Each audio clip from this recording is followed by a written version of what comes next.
अखोना हेक pope हौबदगिना अखोना मैतान वाखैदना चटपा अदुगी मतुंगदा भावबा अखोगी थबक थौरम खुदिंगमक्सी महायज्ञ की मसक ओरबा नट संकीर्तनना अखोगी मांगोय नरगा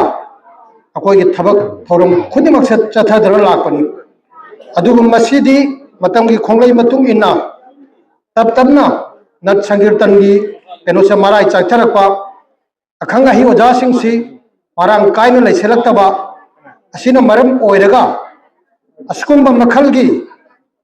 वर्कशॉप सिंसी सिनबीदना अखोगी नट संकीर्तन तौजरीबा इरमदम सिगी ओजा सिंसु लोइनना हौगलकदोरिबा आंगांग सिंगदसु मधु मंगालगी मसक ओइदना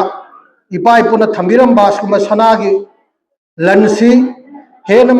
मसक मचू थोहन्नबा होनजबाइसी अखोई खुदिंगमकी थौदांग न्यायसी लौजगे अदुना मरुओइना नट संकीर्तन हाइसी हुजुगुजिकी ओइना यामना सेंगलबा यामना फरबा अखोई प्रोफेशन अमा ओइना हिंगबदा लौबदा दुम जारबा दुम मखलगी प्रोफेशन अमनी आइबदु हुजुगुजिक अखोई इसैगी लमद खंगदे पुंगी लमद खंगदे लेबिरिबा ओजासिंग सिगी मोंग मतौदगी मोंग मरिंदगी मयामना दुम खंगबीबा ngamgani अदर मखा ताबद हौगलबिबा इचा इसु सिंगनसु यामना कथोक्सबा वखलगा लोइनना अइना तौजरिबा थबक सिंगदु हेन मसक मचू थोहनदना इसा इसागी सुमांग चखत पिबत नतना सगाईगी खुनाईगी लैबा किसु जायफननबगी कोई होनबिनबसी तंगाई फद्याइबसी थमजगे लोइनना अखोई असुंबा वर्कशॉप सी सिनबिबगा लोइनना खन नैनबगी अखोईगी थौरांगसु थंबीरगदी अखोईगी ताबीरिबा भाबोक वैष्णव सिंगनसु अखोईगी परिंग पथाप चुमना ताबीबगा लोइनना अखोई खुनाईसी अहोंबा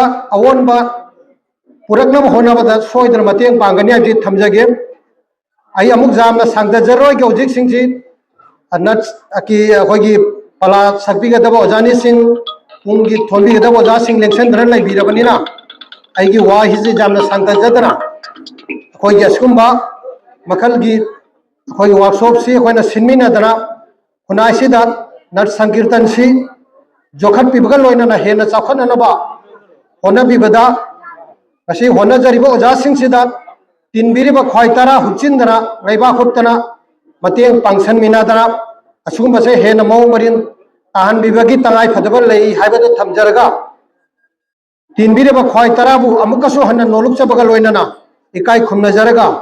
थागचरगा इगी वाइसि साइद टेंशन जरगे खुरुमजरे मयाम खुदिंगबकु